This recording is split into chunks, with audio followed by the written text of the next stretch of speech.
Hey friends, welcome to A Weekly Word, biblical encouragement and inspiration designed to equip and empower you to live a courageous life.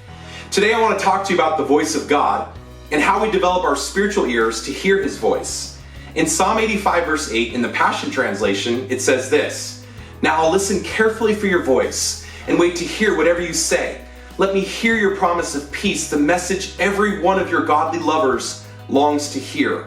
Like the psalmist just declared, I believe that we were created to hear and know the voice of God. I believe that we have a deep and a great longing for it.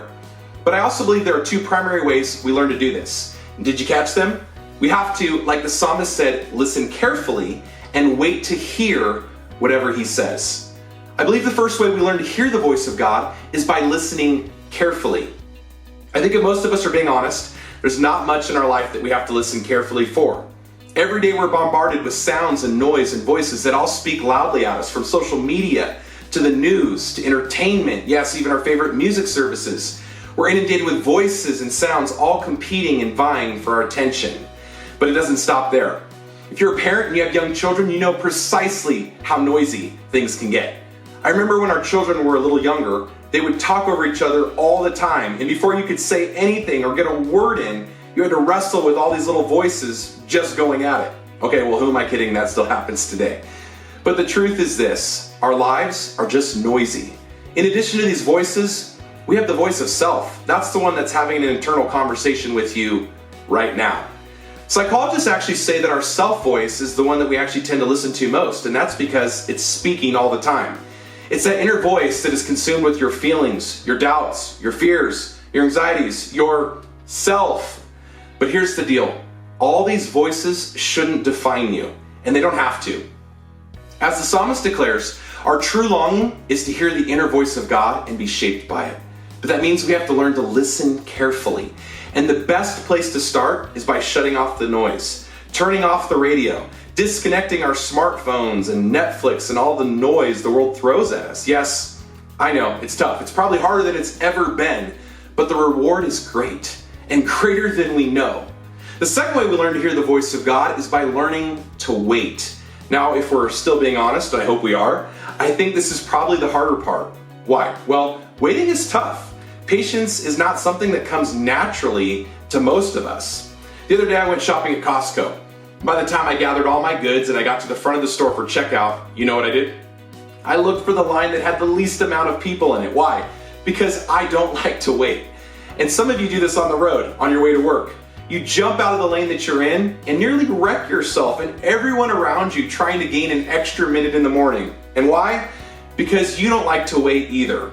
And the truth is, we just don't know how to be patient. Everything in our culture is microwaved and accelerated so that we don't have to wait. From fast food to online checkout to Amazon Prime, we are conditioned to want what we want and want it now. But the voice of God doesn't work that way. It's not on demand. We have to wait to hear what He has to say. And in the waiting, I believe a few important things actually happen. First, we learn how to cope and interact with this strange thing called silence. And in doing so, we begin to recalibrate our souls to hear and function the way they were designed to. Think of it kind of like hitting the master reset button on your computer. It tends to solve a lot of problems. And secondly, by waiting, we discover that God actually wants to speak to us, that He actually wants to have a relationship with us, and this is meant to encourage us. You see, as followers of Jesus, we are invited to know the voice of God, just like Jesus did. And we are invited to pray and listen and have conversation with the Father, just like Jesus did. And you know how Jesus cultivated His ability to listen carefully and to hear? Oftentimes, He would go to a solitary place, a place where He could just shut off the noise and just be still. And so my question for you is this: do you have a place you can go to and just be still? Maybe it's near the ocean or out with nature, or simply a room in your house you can go to just sit in and quiet your soul. I don't know what that looks like for you, but the important part is that you're being intentional about it. I don't believe that hearing the voice of God comes by accident. It takes real effort to listen carefully and to wait to hear what He wants to say. It also takes unlearning some bad habits and relearning some good ones, like reading His Word and believing what He has to say about you. But as I mentioned before, the reward is great.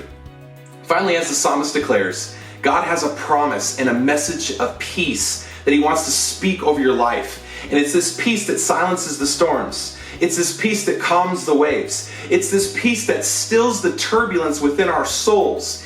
It's the peace of God that surpasses all understanding that guards our hearts and minds in Christ Jesus, a peace that I believe only comes from knowing His voice. And so my hope is that you would take the time today to know it too. And until next time, be courageous.